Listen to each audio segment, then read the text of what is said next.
సర్కారు బడిలా పగటిలు పెట్టే బువ్వ తిని ఒకరు కాదు ఇద్దరు కాదు 100 మంది పిల్లలకు ఫుడ్ పాయిజన్ అయిందట. నిన్నయాల ఫుడ్ పాయిజన్ అయితలేదు అనుకుంటున్న యాళ్ళ ఇప్పుడు మళ్ళీ బడికాడ అయింది. ఇప్పుడు ఆ పాడమల్లె కూడు తిని పిల్లల పరిస్థితి ఎట్లున్నదో ఏం కథ మొత్తం అరుచుకుందాం పారి.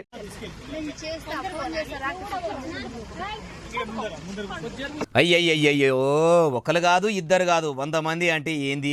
నారాయణపేట జిల్లా మాగనూరు సర్కారు బడిలా ఫుడ్ పాయిజన్ అయ్యి కక్కుడు పెట్టి కడుపు నొప్పితోని తిప్పలు పడుతుంటే ఆడున్నోళ్ళు హుషారై మక్తల్ సర్కార్ ఆసుపత్రికి ఎస్కబోయిర్రట. దావకాన్ల డాక్టర్లు నాడిబట్టి చూసి అందరికీ గ్లూకోజులు పెట్టిరట. 100 మంది పిల్లల ఓ 8 మందికి జర బాగానే అవస్తున్నదట. ఓ 3-4కి అయితే ఆయాపాయనే ఉన్నదట. ముచ్చటెరికైన బడి పిల్లల అవ్వయ్యల బాధ ఎప్పరాదు. కన్నబిడ్డలు సర్కారు దవాఖాన్ల వడ్డరని కళ్ళనీళ్లు పెట్టుకొని ఎంత పనాయే ఎంత పనాయిపాయని ఈ సర్కారు బడి సల్లగుండా మా బిడ్డల బతుకులతోనే ఆడుకోవట్టే కదా. గత ప్రభుత్వంలోనే గవర్నమెంట్ బడులు గలీజ్గా ఉన్నాయి. మళ్ళీ సర్కారు వస్తే మార్పు వస్తుందని ఓట్లేసి కాంగ్రెస్ సర్కారును ఏలుబడిలకు తెస్తే ఏం మార్పు వచ్చింది? తుంటెత్తేసి మొద్దెత్తుకున్నట్టే అయ్యింది. ముఖ్యమంత్రి కం చదువుల మంత్రి మొన్నటికి మొన్న మంచి బువ్వ పెడతామని చెప్పినా కూడా పాడుమల్లె కూడుబెట్టి పిల్లల పానాల మీదికి తీసుకొచ్చిరి. మీ కాంగ్రెస్ సర్కారు వచ్చిన కాన్ నుంచి ఇప్పటి వరకు రాష్ట్రంలో ఫుడ్ పాయిజన్లతోనే బడి పిల్లలు మస్తు తిప్పలు పడుతుర్రు. మీ ప్రజాపాలనలో చదువుల శాఖ మొత్తం సత్యానాశ అవుతుంది. ఏలుబడిలకు వచ్చి ఏడాది దగ్గర పడుతుంది.